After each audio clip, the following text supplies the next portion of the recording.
ഷീജാസ് ജേർണിയിലേക്ക് എല്ലാവർക്കും സ്വാഗതം. എല്ലാവർക്കും സുഖമല്ലേ? ഞാൻ ഒരാഴ്ചയായിട്ട് വീഡിയോ ഇട്ടില്ലായിരുന്നു കേട്ടോ. അപ്പോൾ ഒരാഴ്ചയായിട്ട് ഞാൻ യാത്രയിലായിരുന്നു. തിങ്കളാഴ്ച മുതൽ ഇന്നലെ വരെ ഞാൻ യാത്രയായിരുന്നു. അപ്പോൾ തിങ്കളാഴ്ച ചൊവ്വാഴ്ച ഞാൻ ഒരു ആലപ്പുഴയ്ക്ക് ഒരു കാര്യമായിട്ട് പോയായിരുന്നു. പിന്നെ ബുധനാഴ്ച ഏലപ്പാറയിൽ എൻ്റെ ജന്മസ്ഥലമായ ഏലപ്പാറ വരെ ഒന്ന് പോകണമായിരുന്നു. പോയിട്ട് പിന്നെ രാത്രിയിൽ ഞാൻ വന്നേ. പിന്നെ 27-ാം തീയതി എൻ്റെ കൊച്ചിൻ്റെ പിന്നെ PTA മീറ്റിംഗ് ഉണ്ടായിരുന്നു എറണാകുളത്ത് വെച്ച്. അപ്പോൾ അവിടെ ഞാൻ പോയിരിക്കുകയായിരുന്നു കേട്ടോ. 27. പിന്നെ ഇന്നലെ ഞാൻ വൈകിട്ടാണ് വന്നത്. അപ്പോൾ എൻ്റെ ഒരു കൂട്ടുകാരിയുണ്ട്, അവളുടെ വീട്ടിലാണ് ഞാൻ എറണാകുളത്ത് പോയി. അവർ അവിടെ സെറ്റിലാണ്, പിന്നെ ഫാമിലിയായിട്ട് താമസിക്കുക, വീടൊക്കെ വെച്ചിട്ട്. അപ്പം അവൾ എന്താവശ്യം ഉണ്ടെങ്കിലും, ഞങ്ങൾ 10ാം ക്ലാസ്സിൽ 96-97 കാലഘട്ടത്തിലാണ് ഞങ്ങൾ 10ാം ക്ലാസ് പഠിച്ചത്. പക്ഷേ ആ ഒരു ഫ്രണ്ട്ഷിപ്പ് അങ്ങനെ എപ്പോഴും ഫോൺ വിളിച്ച് അങ്ങനെ പിന്നെ ബന്ധങ്ങൾ പുതുക്കി അങ്ങനെയൊന്നുമില്ല. ഒരു 27 വർഷത്തിന് ശേഷമാണ് ഞങ്ങൾ തമ്മിൽ കാണുന്നത്. പക്ഷെ എന്താവശ്യം ഉണ്ടെങ്കിലും എറണാകുളത്തൊക്കെ പോകുമ്പോഴത്തേക്കും ഞാൻ വിളിക്കുമ്പോഴത്തേക്കും അവൾ എനിക്ക് എന്താവശ്യം ഉണ്ടെങ്കിലും ഹെൽപ്പ് ചെയ്ത് തരാം കേട്ടോ. അപ്പോൾ ഇതിന് മുന്നേ ആണെങ്കിലും ഞങ്ങൾ കൊച്ചിനെ പഞ്ചാബിൽ കൊണ്ടുവിടാനായിട്ട് അവിടുന്ന്, അതായത് എറണാകുളത്തു നിന്ന് ട്രെയിൻ കയറി പോയത്. അന്നേരം നമുക്കൊരു റൂം അവിടെ, നമുക്ക് എറണാകുളമായിട്ട് വലിയ ബന്ധങ്ങളൊന്നും ഇല്ലല്ലോ. അപ്പം ഒരു റൂം ബുക്ക് ചെയ്ത് ഇതാക്കണമായിരുന്നു. അപ്പം ഹെൽപ്പ് ചെയ്തു.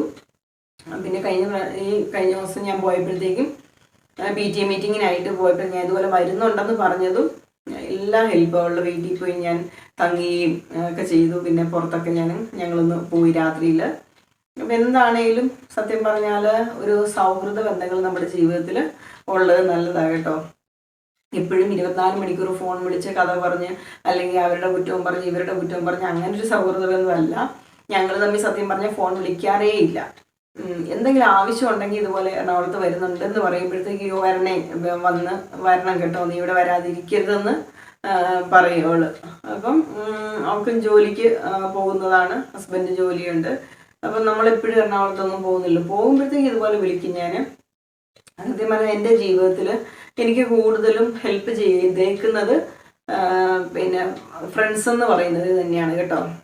അതായത് എല്ലാ കാര്യങ്ങളും എൻ്റെ ജീവിതത്തിൽ എനിക്ക് എപ്പോഴും ഉണ്ടായിരുന്നത് എൻ്റെ കൂട്ടുകാർ തന്നെയേ ഉള്ളൂ.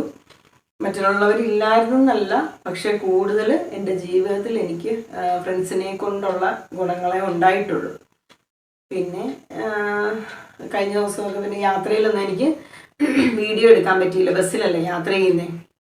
അപ്പം ബസ്സിൻ്റെ ആ കുലുക്കവും ഇതൊക്കെ ആയതുകൊണ്ട് പിന്നെ നമ്മളൊരിടത്ത് സ്റ്റേ ചെയ്യുന്നില്ലല്ലോ. സ്റ്റേ ചെയ്താലല്ലേ നമുക്ക് പിന്നെ വീഡിയോ. പിന്നെ ഇവരുടെ വീട്ടിലെ സുഹൃത്തിൻ്റെ വീട്ടിൽ നിന്നെന്ന് പറഞ്ഞാൽ നമ്മളൊരു യൂട്യൂബ് ചാനൽ തുടങ്ങിയെന്ന് വെച്ചാൽ എല്ലാവരെയും നമുക്ക് ആ വീഡിയോയുടെ മുന്നിലേക്ക് കൊണ്ടുവരണമെന്നൊരു ഇതൊന്നുമില്ല. എന്നാന്ന് വെച്ചാൽ അവർക്ക് ബുദ്ധിമുട്ടൊക്കെ കാണുമല്ലോ, ആദ്യമായിട്ട് വന്ന് യൂട്യൂബിൽ വന്ന് സംസാരിക്കുക, എടുക്കുക. ഇതിപ്പോൾ എൻ്റെ ഒരു ജോലിയുടെ ഭാഗമാണ് യൂട്യൂബ് എന്ന് പറയുമ്പോഴത്തേക്കും. അത് ഞാൻ മുന്നോട്ട് കൊണ്ടുപോയേ പറ്റത്തുള്ളൂ. അപ്പം മറ്റുള്ളവരെ അത് നമ്മൾ വീഡിയോ എടുത്ത് അതിനകത്ത് ഇടണമെന്നൊന്നും, മറ്റുള്ളവരെ ബുദ്ധിമുട്ടിക്കുന്ന ഒരു രീതിയൊന്നും എനിക്കത് ഇഷ്ടമില്ലാത്ത ഇതാണ്.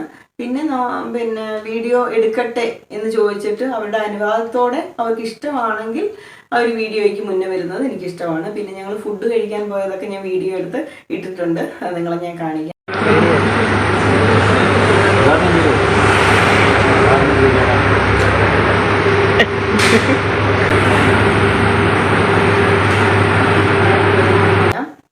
പിന്നെ യാത്രകളിലെ ആലപ്പുഴയിൽ കുറച്ച് യാത്രകളിലെ വിശേഷങ്ങൾ ഞാൻ പിന്നെ ഷോർട്ട് വീഡിയോ ആയിട്ട് ഇടുന്നതായിരിക്കും കേട്ടോ.